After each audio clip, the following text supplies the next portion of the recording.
ಸದನದ ತೀರ್ಮಾನವಾಗುವವರೆಗೂ ನೀರು ಬಿಡುಗಡೆ ಮಾಡುವ ವಿಚಾರವನ್ನು ಮುಂದೂಡಲಾಯಿತು.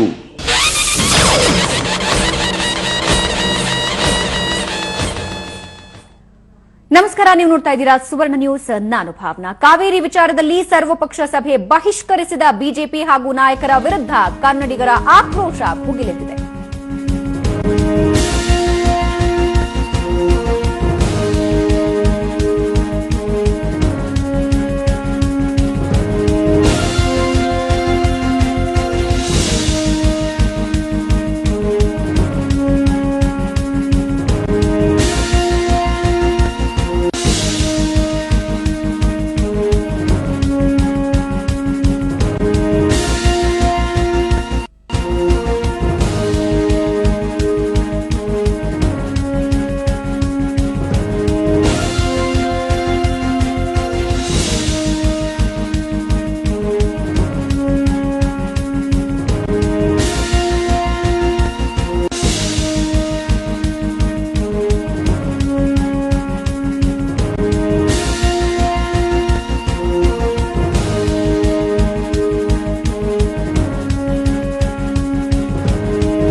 ಸರ್ವಪಕ್ಷ ಸಭೆ ಬಹಿಷ್ಕರಿಸಿದ ಬಿಜೆಪಿ ಹಾಗೂ ನಾಯಕರ ವಿರುದ್ಧ ಕನ್ನಡಿಗರ ಆಕ್ರೋಶ ಭುಗಿಲೆದ್ದಿದೆ. ಕಾವೇರಿ ವಿವಾದದಿಂದ ಹೊರಗುಳಿದ ಬಿಜೆಪಿ ವಿರುದ್ಧ ಯುವ ಸಮೂಹ ಟ್ವಿಟರ್, ಫೇಸ್ಬುಕ್ನಲ್ಲಿ ಹಿಗ್ಗಾಮುಗ್ಗಾ ತರಾಟೆಗೆ ತೆಗೆದುಕೊಂಡಿದೆ.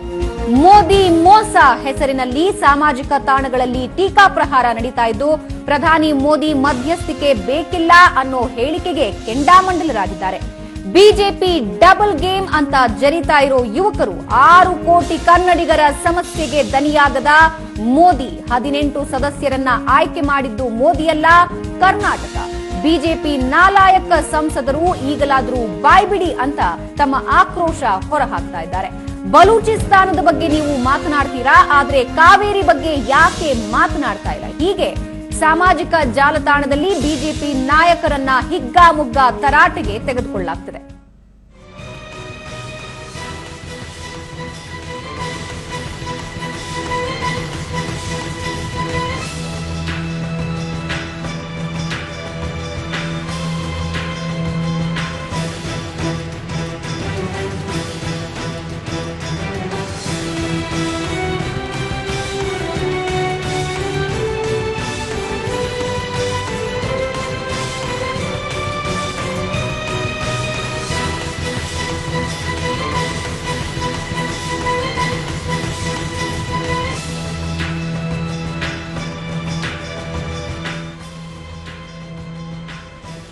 ಟ್ವಿಟರ್, ಫೇಸ್ಬುಕ್ ಇಂತಹ ಸಾಮಾಜಿಕ ಜಾಲತಾಣಗಳಲ್ಲಿ ಈಗ ಯುವ ಸಮೂಹ ತಮ್ಮ ಆಕ್ರೋಶವನ್ನ ವ್ಯಕ್ತಪಡಿಸ್ತಾ ಇರುವಂತಹದ್ದು ಯಾವ ರೀತಿಯಾಗಿ ಬಿಜೆಪಿ ಡಬಲ್ ಗೇಮ್ ಮಾಡ್ತಾ ಇದೆ ಅನ್ನೋದರ ಕುರಿತಾಗಿ ತಮ್ಮ ಆಕ್ರೋಶವನ್ನ ವಿಭಿನ್ನ ರೀತಿಯಲ್ಲಿ ವ್ಯಕ್ತಪಡಿಸ್ತಾ ಇದೆ. ದೃಶ್ಯದಲ್ಲಿ ನೀವೀಗ ಗಮನಿಸ್ತಾ ಇರಬಹುದು.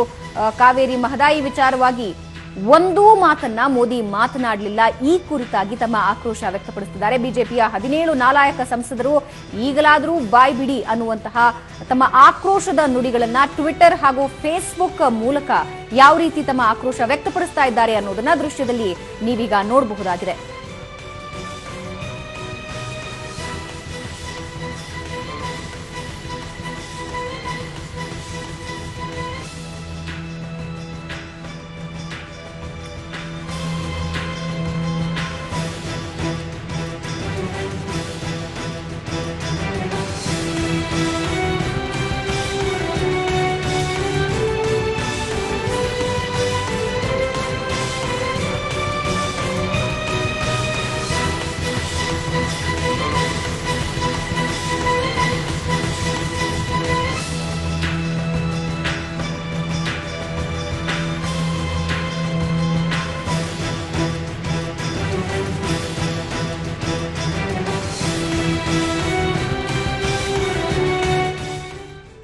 ಎಸ್, ಸಾಮಾಜಿಕ ಜಾಲತಾಣದಲ್ಲಿ ಯುವಕರ ಆಕ್ರೋಶದ ಕುರಿತಾಗಿ ಮತ್ತಷ್ಟು ಡೀಟೇಲ್ಸ್ ನೀಡ್ತಾರೆ ನಮ್ಮ ಪ್ರತಿನಿಧಿ ಶರತ್ ನೇರ ಸಂಪರ್ಕದಲ್ಲಿದ್ದಾರೆ. ಶರತ್, ಬಿಜೆಪಿಯ ಏನು ಡಬಲ್ ಗೇಮ್ ಏನಿತ್ತು ಅದು ನಿನ್ನೆ ಬಹಳ ಸ್ಪಷ್ಟವಾಗಿ ಗೊತ್ತಾಗಿರುವಂತಹದ್ದು. ಸರ್ವಪಕ್ಷಗಳ ಸಭೆಯನ್ನ ಬಹಿಷ್ಕರಿಸುವುದರ ಮೂಲಕ ತಮ್ಮ ನಿಲುವೇನು ಅನ್ನೋದನ್ನ ಬಿಜೆಪಿ ಸಂಸದರಾಗಿರ್ಲಿ ರಾಜಕೀಯ ಮುಖಂಡರಾಗ್ಲಿ ತಿಳಿಸಿಕೊಟ್ಟಿರುವಂತಹದ್ದು.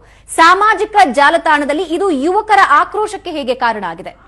ಭಾವನಾ, ನಿನ್ನೆ ಏನು ಕಾವೇರಿ ನೀರು ಬಿಡುವ ವಿಚಾರದಲ್ಲಿ ಇರ್ತಕ್ಕಂಥ ಒಂದು ಚರ್ಚೆಗೋಸ್ಕರವಾಗಿ ಸರ್ವಪಕ್ಷಗಳ ಸಭೆಯನ್ನ ಸಿಎಂ ಸಿದ್ದರಾಮಯ್ಯ ಅವರು ಕರೆದಿದ್ರು. ಆದ್ರೆ ಸರ್ವಪಕ್ಷಗಳ ಸಭೆಗೆ ಏನೋ ಒಂದು ಬಹಿಷ್ಕಾರವನ್ನ ಹಾಕುವ ಮೂಲಕ ಬಿಜೆಪಿ ತಮ್ಮ ನಿಲುವನ್ನ ಸ್ಪಷ್ಟಪಡಿಸಿತ್ತು.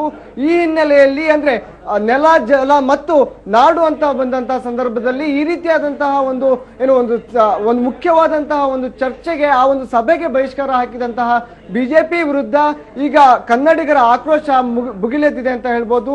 ಫೇಸ್ಬುಕ್ ಮತ್ತು ಟ್ವಿಟರ್ ನಲ್ಲಿ ಈಗ ಮೋದಿ ಮೋಸ ಅನ್ನುವಂತಹ ಒಂದು ಹ್ಯಾಶ್ ಟ್ಯಾಗ್ ನಲ್ಲಿ ಒಂದು ಟ್ರೆಂಡ್ ಆಗ್ತಾ ಇದೆ. ಏನಂದ್ರೆ ಕನ್ನಡಿಗರ ಆಕ್ರೋಶ ಈಗ ಒಂದು ಸಾಮಾಜಿಕ ಜಾಲತಾಣದಲ್ಲಿ ಮೋದಿ ಮೋಸ ಅನ್ನುವಂತ ನಿಟ್ಟಿನಲ್ಲಿ ಬಿಜೆಪಿ ಮತ್ತು ಮಾನ್ಯ ಪ್ರಧಾನಮಂತ್ರಿಗಳಾದ ಮೋದಿಯ ವಿರುದ್ಧ ಈ ಒಂದು ಟ್ವಿಟರ್ ಮತ್ತು ಫೇಸ್ಬುಕ್ ನಲ್ಲಿ ಆಗ್ತಾ ಇರ್ತಕ್ಕಂಥದ್ದು. ಏನಂದ್ರೆ ದೇಶದ ಆಚೆ ಇರುವಂತಹ ಬಲೂಚಿಸ್ತಾನದ ಜನರ ಒಂದು ಅವರ ಬಗ್ಗೆ ಒಂದು ಕರುಣೆಯನ್ನು ಸೂಚಿಸುವಂತಹ ನಮ್ಮ ಪ್ರಧಾನಿಗೆ ನಮ್ಮ ದೇಶದಲ್ಲಿ ಆಗ್ತಾ ಇರ್ತಕ್ಕಂತಹ, ಕರ್ನಾಟಕದಲ್ಲಿ ಆಗ್ತಾ ಇರ್ತಕ್ಕಂತಹ ಸಮಸ್ಯೆಗೆ ಒಂದು ಕಿವಿಗೊಡುವಂತಹ ಅಥವಾ ಅದಕ್ಕೆ ರಿಯಾಕ್ಟ್ ಮಾಡುವಂತಹ ಒಂದು ಸಾಮಾನ್ಯವಾದಂತಹ ಒಂದು ಕಳಕಳಿ ಕೂಡ ಇಲ್ವಾ ಅನ್ನುವಂತಹ ಪ್ರಶ್ನೆಗಳು ಕೂಡ ಕೇಳಿ ಬರ್ತಾ ಇದೆ. ಜೊತೆಗೆ ಈ ಹಿಂದಿನ ಎಲ್ಲಾ ಪ್ರಧಾನಿಗಳು ಕೂಡ ಕಾವೇರಿ ವಿವಾದ ತಾರಕಕ್ಕೇರಿದಾಗ ಮಧ್ಯಸ್ಥಿಕೆಯನ್ನ ವಹಿಸ್ತಾ ಇದ್ರು. ಆದ್ರೆ ನರೇಂದ್ರ ಮೋದಿ ಅವರು ಮಾತ್ರ ಯಾಕೆ ಒಂದು ಮಧ್ಯಸ್ಥಿಕೆಯನ್ನ ಇನ್ನೂ ಕೂಡ ವಹಿಸ್ತಾ ಇಲ್ಲ? ಜೊತೆಗೆ ಸಿಎಂ ಸಿದ್ದರಾಮಯ್ಯ ಅವರು 8 ಬಾರಿ ಪತ್ರಗಳನ್ನ ಬರೆದ್ರು ಕೂಡ ಅದಕ್ಕೆ ಇನ್ನೂವರೆಗೂ ಕೂಡ ರಿಯಾಕ್ಟ್ ಅನ್ನ ಮಾಡಿಲ್ಲ. ಹಾಗಾದ್ರೆ ತಮಿಳುನಾಡಿನ ಜಯಲಲಿತಾ ಅವರ ಒಂದು ಸಪೋರ್ಟ್ಗೋಸ್ಕರವಾಗಿ ಕರ್ನಾಟಕದ ಜನತೆಯನ್ನ ಕಂಪ್ಲೀಟ್ ಆಗಿ ಕೇಂದ್ರ ಸರ್ಕಾರ ಮತ್ತು ಬಿಜೆಪಿ ಪಕ್ಷ ಇಗ್ನೋರ್ ಮಾಡಿದ್ಯಾ ಅನ್ನುವಂತ ನಿಟ್ಟಿನಲ್ಲಿ ಕೂಡ ಆಕ್ರೋಶ ಭುಗಿಲೆದ್ದಿರುವಂತದ್ದು. ಆ ಟ್ವಿಟರ್ ನಲ್ಲಿ ಇಂದು ಮುಂಜಾನೆಯಿಂದಲೇ ಈ ಒಂದು ಟ್ರೆಂಡ್ ಆಗ್ತಾ ಇದೆ. ಜೊತೆಗೆ ಫೇಸ್ಬುಕ್ ನಲ್ಲೂ ಕೂಡ ಬೇರೆ ಬೇರೆ ರೀತಿಯಾದಂತಹ ಒಂದು ಆಕ್ರೋಶ ವ್ಯಕ್ತವಾಗ್ತಾ ಇದೆ.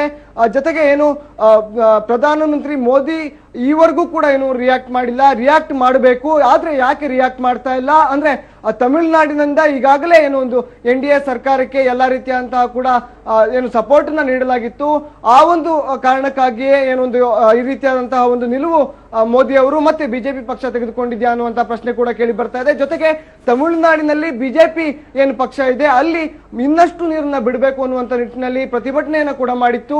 ಸೊ ಈಗ ಬಿಜೆಪಿ ಕರ್ನಾಟಕದಲ್ಲಿ ನೀರು ಬಿಡಬಾರ್ದು ಅಂತ ಹೇಳ್ತಾ ಇದೆ, ಆದ್ರೆ ಬಿಜೆಪಿಯ ತಮಿಳುನಾಡು ನೀರು ಬಿಡಬೇಕು ಅಂತ ಹೇಳ್ತಾ ಇದೆ. ಸೊ ಬಿಜೆಪಿ ಡಬಲ್ ಗೇಮ್ ಅನ್ನ ಮಾಡ್ತಾ ಇದೆ ಅನ್ನುವಂತ ನಿಟ್ಟಿನಲ್ಲೂ ಕೂಡ ಟ್ವಿಟರ್ ಮತ್ತು ಫೇಸ್ಬುಕ್ ನಲ್ಲಿ ಟ್ರೆಂಡ್ ಆಗ್ತಾ ಇರುವಂತದ್ದು. ಭಾವನಾ, ಎಸ್, ಮೋದಿ ಇದುವರೆಗೆ ಕೂಡ ಮಧ್ಯಸ್ಥಿಕೆಯನ್ನ ವಹಿಸದೇ ಇರುವಂತಹದ್ದು, ಜೊತೆಗೆ ಪರೋಕ್ಷವಾಗಿ ನಾನು ಮಧ್ಯಸ್ಥಿಕೆ ವಹಿಸಲ್ಲ ಅನ್ನುವಂತಹ ಸಂದೇಶ ನೀಡಿರುವಂತಹದ್ದು.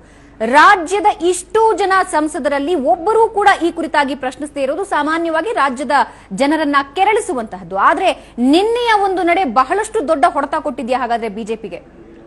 ಹೌದು ಭಾವನಾ, ಏನಂದ್ರೆ ಈ ಒಂದು ಕಾವೇರಿ ವಿವಾದ ಸೃಷ್ಟಿಯಾದ ನಂತರದಲ್ಲಿ ಬಿಜೆಪಿ ಬೀದಿಗಿಳಿದು ಪ್ರತಿಭಟನೆಯನ್ನ ಕೂಡ ಮಾಡಿತ್ತು. ಆದ್ರೆ ನಿನ್ನೆ ಅವರು ಬಿಜೆಪಿ ತೆಗೆದುಕೊಂಡ ಒಂದು ನಿರ್ಣಯ ನಿಜಕ್ಕೂ ಕೂಡ ಅವ್ರಿಗೆ ರಾಜಕೀಯವಾಗಿಯೂ ಕೂಡ ಒಂದು ನಷ್ಟವನ್ನ ತಂದಿದೆ ಅಂತ ಹೇಳ್ಬೋದು. ಯಾಕೆಂದ್ರೆ ನಾಡು ನುಡಿಯ ವಿಚಾರ ಬಂದಾಗ ಯಾಕೆ ಬಿಜೆಪಿ ಈ ರೀತಿಯಂತಹ ಒಂದು ನಿಲುವನ್ನು ತೆಗೆದುಕೊಂಡಿದೆ? ಯಾಕಂದ್ರೆ JDS ನ ಹಿರಿಯ ಮುಖಂಡರಾದ ದೇವೇಗೌಡ ಇರ್ಬೋದು ಅಥವಾ ಕಾಂಗ್ರೆಸ್ಸಿನ ಹಿರಿಯ ಮುಖಂಡರಾದಂತಹ SM ಕೃಷ್ಣ ಇರ್ಬೋದು, ಎಲ್ಲರೂ ಕೂಡ ಸಿದ್ದರಾಮಯ್ಯ ಅವರಿಗೆ ತಮ್ಮ ಸಪೋರ್ಟ್ ಅನ್ನ ನೀಡಿದ್ದಾರೆ. ಜೊತೆಗೆ ಎಲ್ಲಾ ಬೇರೆ ಬೇರೆ ಚಿಕ್ಕ ಪಕ್ಷಗಳಿರಲಿ ಅಥವಾ ಬೇರೆ ಪ್ರಾದೇಶಿಕ ಪಕ್ಷವಾದಂತಹ JDS ಕೂಡ ತನ್ನ ನಿಲುವನ್ನ ಸಿದ್ದರಾಮಯ್ಯ ಅವರಿಗೆ ಸ್ಪಷ್ಟವಾಗಿ ಅವ್ರ ಜೊತೆಗಿದ್ದೇವೆ, ನಾವು ಯಾವುದೇ ಕಾರಣಕ್ಕೂ ಕಾವೇರಿ ನೀರನ್ನು ಬಿಡೋದು ಬೇಡ, ಯಾವುದೇ ರೀತಿಯಾದಂತಹ ಒಂದು ಸಂಕಷ್ಟ ಎದುರಾದ್ರೂ ಕೂಡ ಕಂಟೆಂಪ್ಟ್ ಆಫ್ ಕೋರ್ಟ್ ಆದ್ರೂ ಕೂಡ ಅದನ್ನ ದಿಟ್ಟವಾಗಿ ನಾವು ಎಲ್ಲರೂ ಕೂಡ ಪಕ್ಷ ಭೇದವನ್ನ ಬಿಟ್ಟು ಎಲ್ಲರೂ ಕೂಡ ಒಟ್ಟಾಗಿ ಒಂದು ಹೋರಾಟವನ್ನ ಮಾಡೋಣ ಅನ್ನುವಂತಹ ಒಂದು ನಿಲುವನ್ನ ಪಡೆದುಕೊಂಡಂತ ಹಿನ್ನೆಲೆಯಲ್ಲಿ ಬಿಜೆಪಿ ಮಾತ್ರ ಇದರಲ್ಲಿ ರಾಜಕೀಯನ ಹುಡುಕ್ತಾ ಇದೆ ಮತ್ತೆ ರಾಜಕೀಯ ಲಾಭವನ್ನು ಹುಡುಕ್ತಾ ಇದೆ ಅನ್ನುವಂಥದ್ದು ಈಗ ಸ್ಪಷ್ಟವಾಗಿ ಜನರಿಗೆ ಗೊತ್ತಾಗಿರುವಂತದ್ದು. ಭಾವನಾ, ಎಸ್, ಧನ್ಯವಾದ ಶರತ್ ನಿಮ್ಮೆಲ್ಲ ಮಾಹಿತಿಗೆ. ಇಡೀ ಯುವ ಸಮೂಹ ತಮ್ಮ ಆಕ್ರೋಶವನ್ನ ಈ ಮೂಲಕ ಸಾಮಾಜಿಕ ಜಾಲತಾಣದಲ್ಲಿ ಹರಿಬಿಡ್ತಾ ಇದ್ದಾರೆ. ಬಿಜೆಪಿ ತೆಗೆದುಕೊಂಡಂತಹ ನಡೆ ಜೊತೆಗೆ ಕೇಂದ್ರದ ವಿರುದ್ಧ ಒಂದೂ ಮಾತನ್ನ ಆಡದೇ ಇರೋದು ಸಾಮಾನ್ಯವಾಗಿ ಕರ್ನಾಟಕದ ರಾಜ್ಯದ ಯುವ ಜನತೆಯನ್ನು